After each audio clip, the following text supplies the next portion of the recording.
live on your tablet, phone, and the KUTV app. This is 2 News Live. Thanks for joining us on 2 News Live. I'm Brian Schnee. It is Thursday, January 4th, going in depth on the tragic events that happened exactly 1 year ago in the city of Enoch. A Utah father shot and killed 7 members of his family at their home on Albert Drive in that small community there. And before we dive in with all of that, we have team coverage on it. We'll get to it in just a moment. But before we get there, let's take a look at your headlines. You can find all of this on our website right now, KUTV.com. Police in American Fork are investigating after 2 bodies were found decomposed in a home. Now, officers responded to the home on North Center Street on a welfare call from neighbors who said they had not seen the 2 people that lived there since late November. Officers say evidence at the home leads them to believe that the deaths of these 2 were suspicious. Also in your headlines, fire investigators say a fire that destroyed a nearly $4 million mansion in Orem was a result of arson. The Orem Fire Department says evidence collected at the scene, along with the rapid progression, has led investigators to suspect arson as the cause. No one lived in the home at the time of the fire, but neighbors told KUTV2 News the house was empty for years. Also in your headlines tonight, Salt Lake City police have arrested a suspect in the city's first homicide of 2024. Officers arrested Nathan Evans after the body of a 65-year-old man was found inside of a Place for Your Stuff. That's at 5th West, 3rd South. This happened on Wednesday. Finally, in your headlines tonight, a 6th grader is dead, 5 others injured after a 17-year-old student opened fire inside of an Iowa high school. It happened this morning at Perry High School. It's about 40 miles north of Des Moines. Today was the first day students were back in class since the holiday break. As we go in depth tonight, you can always get in touch with us throughout the show. Easy to do so. Use the hashtag 2 News Live. There's an H in that. You can follow me on Twitter, Instagram, Facebook, all those places. Send a direct message anywhere to weigh in. It was only 4 days into 2023 when an unthinkable tragedy took place in the tight-knit community of Enoch. Police say that 42-year-old Michael Haight shot and killed his wife, 5 children, and his mother-in-law before turning the gun on himself. The city manager said Tasha Ha didn't arrive at the apartment, and that's when the person, at an appointment rather, and that's when the person she was supposed to meet contacted police. According to court documents, Tasha Ha had filed for divorce a petition on December 21st, which was apparently the reason her mother was staying at the home. Let's turn to Jim Spiwak, who is live in Enoch tonight. Jim was there reporting on this about a year ago. And Jim, I know this has hit you personally, and we'll get to that in just a moment too, because you've been covering this. You're a father. The details of this are tough, and this is a tight-knit community. First, what is happening tonight in Enoch? Why are you there this evening? So in the gymnasium behind me right here, we're at the elementary school, Brian. There is going to be a celebration of life memorial. That is what they are calling it. They want to celebrate the lives of these 7 victims who tragically lost their lives 1 year ago today in Enoch. So the doors just opened a few minutes ago at 5:30. Anyone from the public is allowed to come here, share some thoughts, or just continue to grieve with this community and even celebrate the lives of these victims. So that is what's going to be going on here. It starts at 6 o'clock. We're not exactly sure how long it's going to go. I just talked with someone who's starting to put this together. I asked if she has any idea how many people she expects to be here. She says she didn't quite know, but they do have a lot of chairs out, so they are expecting at least a decent number of people to show up here tonight and again celebrate the lives of those 7 people who tragically lost their lives. So for you, returning to Enoch about a year since you were there covering this tragedy, and you've covered it with compassion and grace, but what stands out to you over the last 12 months and now ringing in another new year when that community is left without a very large family that so many people knew in such a tight-knit community there in Enoch? Yeah, I mean, you can drive through this entire town in just a couple minutes. That's how small it is. And that kind of lends itself to a lot of people knowing everybody. You know, everyone's family and their kids, they kind of go to the same school, they go to the same churches, they do the same things, the same events and functions and sports and things like that. So to your point right there, a lot of people knew them. We did hear from the city manager last year say that, you know, some of these first responders that went into this home and saw the unthinkable may have known the Haight family. So just a lot to get through and work through. And then, yeah, as you mentioned, I know you're a father as well. I'm a father of kids that are about the ages of some of these children that lost their lives. And it just really makes you think how unthinkable this is. I know that we are journalists and we're reporters, and it's our job to report these stories, but we're also human beings. And so when you get assigned to cover a tragedy like this, it really just kind of hits home as to what is important. And so we've done a lot of reporting on a lot of the domestic violence resources that are out there to try to get help for you or someone else that you may know. It's oh so important to think about that. But again, there's going to be this celebration of life where this community is going to come together and they're really going to celebrate the lives of these 7 children. Again, as young as 4 years old up to 17 years old, those 5 children were. And then, of course, Tasha Haight, the wife, and her mother as well, who lost their lives 1 year ago today. Well, as that community continues to mourn that loss, Jim is going to attend that event here in just a few minutes. You can see some of his reporting tonight on 2 News at 10 o'clock. We'll hope you join us for that.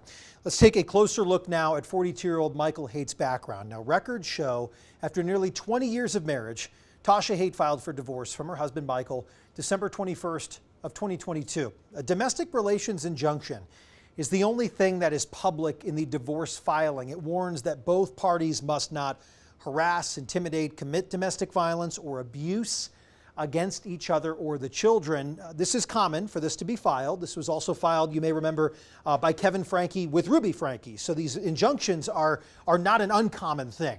The 2 News Investigates team spoke with attorney James Park, who represented Tasha in the divorce. Park said Tasha never indicated that her or her children were in any threat of physical harm. He went on to say that after the papers were served to Michael, that he was living in the basement of the home. Michael and Tasha were married in the Latter-day Saint Temple in St. George back in 2003. According to the AP, Tasha told her extended family that her husband took guns from the family's home about a week before the shooting. Sister-in-law Jenny Earl told the Associated Press that both Tasha and her mother, Gail Earl, were trained in gun safety and personal protection, and that Michael Haight took those guns, leaving them, quote, vulnerable. If you'd like to go back and see our prior reporting, including the body camera video, I will warn you, I've watched it. It is very tough to watch, especially for members in that community. It's been very difficult for them to relive parts of that day with people that they knew, but that is on there. There are also prior reports, other search warrants that we've gone through and other things. I do remember I started here at KUTV 2 News just days after this took place. And it was one of those things that I had to start looking into as well. So I know that there are a number of reports on our website, KUTV.com, and the KUTV YouTube page. Take a look. Since the killings in Enoch, there's been funding and a new law to address domestic violence. The goal, to respond and to put awareness towards this really across the state. Ariel Harrison live after speaking with the lieutenant governor who championed and really was so involved with some of the lawmaking when it came to this because of the loss of her own. Ariel, what did you speak to Lieutenant Governor Henderson about today? Yeah, so we sat down with her in her office here at the state capitol. You can see it in the background here. Just hopped in the car because it's a little warmer outside, but than outside, I should say. But hey, we spoke with the lieutenant governor about her real passion behind fighting for this. So it was just months before the Haight family murders that she herself lost her cousin, who was killed by her ex-husband at the time. So a very significant loss in the lieutenant governor's family due to domestic violence. Then just months later, this happened in Enoch, where we lost 7 different people, including the man who took his own life after he killed his kids, his wife, and his mother-in-law. The lieutenant governor, with this happening so close to, a cost so close to her, really fought for this lethality assessment protocol law that took effect last year. It now requires that anytime a law enforcement agency is responding to a domestic violence intimate partner call, that they are filling out these assessments. It was something that wasn't necessarily new, Brian, but it is now mandatory. They were out there already, but law enforcement wasn't required. They are required now. And the second part of the law that passed was that there's now a database where law enforcement agencies and partners can track information that's coming from these assessments as they respond to these different scenes. Another thing the state did was they funneled $30 million to the cause of domestic violence, fighting it in our state, whether that be funding different agencies, different partners, services. That was an unprecedented amount, but the lieutenant governor says it still has not been enough. What's happened with this lethality assessment and protocol law is it's uncovered and shown that this is really needed and we need even more funding, and that there are many people who are struggling out there with this issue. I know I asked in the upcoming legislative session if there's anything going on in that regard. She said that the governor is fighting for an additional ongoing $1 million, which would replenish if passed year after year. So that would be some continuous funds for the effort. But they got that $30,000 that was split up in different ways, from my understanding, last year. And now we have the governor this year fighting for some ongoing funding. She says it's a small piece, a very small piece, but she thinks that they'll be able to get some additional funding this legislative session. She's hopeful. She says it's something that's super needed. We're seeing that as, you and I, Brian, report on these horrific cases. It's the 1 year of the Enoch murders. It's such a tough thing that this community and the state's been through, watching that unfold. But the lieutenant governor says she is committed to fighting this fight, Brian. And she's done that through action, Ariel. Thank you for speaking with her about this today, and also looking at what comes next and what she would like to see change here with the upcoming session. We'll say also lethality assessments, a lot of the departments in the state were using them, as Ariel mentioned, but now it should be everyone across the board. So this crime was certainly something that shocked Utahns, not just in Enoch, but across the state. The tragedy of this magnitude, disturbing to all of us, especially young children. Psychologists say while this can be hard topics for kids to process, parents should not shy away from the discussion. It is likely that your children will hear about something like the Enoch tragedy and have questions.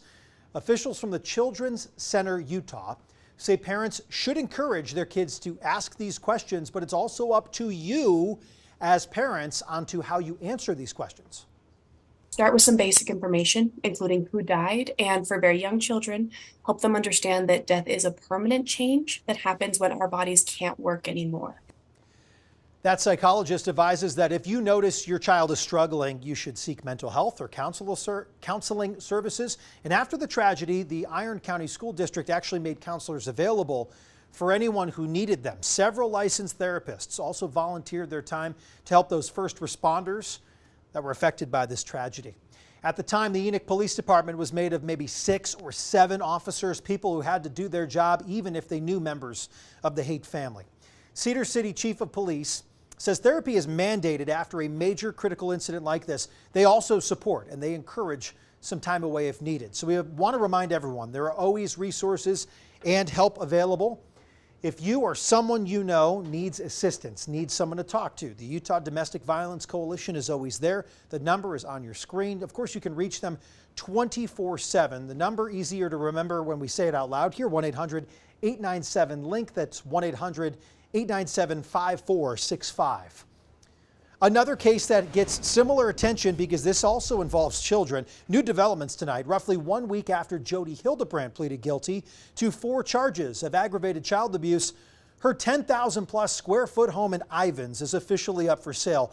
The home was listed by Fathom Realty for $5.3 million. Now, aside from YouTube videos that show parts of Hildebrandt's home, you can see him in some of the backgrounds of those videos with Ruby Franke. This was also the center of the child abuse investigation regarding the 2 of Ruby Franke's children who were found emaciated and malnourished after one of them escaped in late August to call for help. And of course, this is a developing story. There is more about Ruby Franke and Jody Hildebrandt that we need to discuss. You will hear from Jesse Hildebrandt again tomorrow. I had that conversation with her about the latest in this situation, so you can find that tomorrow on 2 News Live. But you can find our past conversation with Jesse, also what you see here, a lot of the hearings that took place in late 2023. Find them on our YouTube page right now. All you have to do is click on the 8 Passengers playlist. And now we get to Trent Parker. We saved the best for last. Several storms going to dump several inches of snow on Utah roads. You know, we were talking about inversion and dry weather and all these things. I've just, we're going to talk about this in a sec, but we also spoke to UDOT about how they're getting prepared for this. Take a listen. We have all of our materials ready to go. The salt's been loaded. The plow blades are sharpened. They're ready to be out there, and so it's really like the beginning of winter here, because we haven't had this that many storms to this point yet, and now it looks like that weather pattern's shifting. So we're heading into a very active time, and this is more of what we're accustomed to in Utah and with our winters. And with that, we have restarted Gleason season. So UDOT back talking about what is happening on our roads, how they're getting prepared. Said it yesterday, but it was really nice for the Avalanche teams to not have to work over the holidays like they did last year. So everyone, I think, is maybe recharged at this point, I would hope, with UDOT. I hope so. Our weather team is recharged after a couple weeks of, what was it, 12 days? We're always recharged. We're ready to go. Trends percolating over there with that new addition of the weather team. All right, what are you looking at here in terms of what's coming, tonight into tomorrow, and then those heavy mix of what's really happening here, and also some low AVI danger at this point? Yeah, so I mean, he got it exactly right. I mean, we've had such dry weather, especially here across the valley floors. We've had a couple mountain storms here and there, and we did have a bulk of storms early in the year, but right now things are pretty dry, and as a result, the avalanche danger is low. But we're going to flip that switch, and the active weather is going to start up really, and it's already started up. So we haven't seen any kind of huge snow loads over the last month, so avalanche danger has been pretty low. But there is weak snow out there, so that's something you want to consider if you're headed out into the backcountry, or even if you're headed out to the resorts. We have some weak snow out there that's been rotting over the last couple of weeks under these clear and calm conditions. And then once we get some snow on there, and it doesn't even have to be a lot, it can be a little bit of snow and a lot of bit of wind, we can start to transform this avalanche danger from where it is now, where it's low across the entire state. These parameters are going to start to jump up over the next couple of days, and that affects your resort skiing too, because that means that we're going to be dealing with terrain closures, and ski patrol is going to be getting after it, trying to keep as much terrain open as possible. Winter weather advisory from north to south across the entire state for our mountains. We don't have any winter weather advisories across the valley floors just yet, but there are a couple portions here across I-15 where this does intersect, so we can expect some winter driving conditions over the next couple of days. That winter weather advisory goes through at least Friday night, and there are more storms in the forecast. Tonight, this might be a little bit overdone, but we have some snow showers continuing through the evening and into the overnight hours. Now Friday, we have our first alert weather day. This storm coming in right around mid-morning. Right around 10 o'clock is when we could see the heaviest snow, and that will last likely through the later in the afternoon. And then a quiet day on Saturday, so if you have any travel plans, or maybe you want to get up there and do some skiing, it's going to be really busy this weekend with a little bit of fresh snow. But we do have a storm coming in late Saturday and through the day on Sunday, and this one's going to be the biggest one of the next couple. Widespread snow across the entire I-15 corridor, and yes, St. George, you might be getting a couple snowflakes in your area as well. That storm continues through Sunday, and Monday we start to dry out. Snowfall by Sunday night, we'll likely see, this is Friday, Saturday, and Sunday, mind you, so it's not just one storm. We could see potentially up to 6 or 7 inches here across the Wasatch Front on the valley floors. The mountains could do a lot better. Looking like we're going to be measuring this one in feet, especially in northern Utah and across the Uintas. And southern Utah doesn't get skipped either. Potential travel issues, there it is. Friday afternoon, we got snow across the state, and then I do want to point out here, there's going to be a big-time winter storm here across portions of the northeast, New England, into Pennsylvania, and that's going to be their first real giant storm of the winter, so we'll be watching that one. And at the same time, we've also got a storm here in Utah, and the potential travel issues just continue across the entire United States. Look at Wednesday, the entire West Coast covered in snow. And St. George, we do have a first alert weather day for that Sunday storm. A couple of snowflakes mixing in, but in the meantime, just some 40s, mostly sunny skies, turning into a mix of rain and snow by the time we get to Wednesday. And here in Salt Lake City, 4 out of 7 days, first alert weather coming at you. 30s mostly, and then we're dropping down into the 20s as daytime highs. Had to pull up the 7-day forecast for the Cottonwood Canyons. I was waiting for it. There we go. 6 out of 7 days we've got snow, and then those temperatures just absolutely... Weather alert, weather alert, pretty weather much, alert. yeah. There we go. It doesn't even need the red box. Make sure you have your traction devices, and make sure you know what you're doing up there in the canyons. We don't want to see anyone getting hurt or sliding off the roads. Yeah, I mean, pay attention to the traction laws. Know the ability of not just your vehicle, but the driver. Yes, I think the driver almost controls the battery. I would like to think what's going on up there. Good to see the active pattern back, and can you believe it? Even New England getting in the mix. What gives? Nice. I didn't know it snows there anymore. Thank you, Trent. Thanks for watching 2 News Live. We are back here, Monday through Friday. You know where to find us. We're streaming live on YouTube, also KUTV.com, the 2 News mobile app. Have a great rest of your Thursday. We are back tomorrow night. Have a great evening. See ya.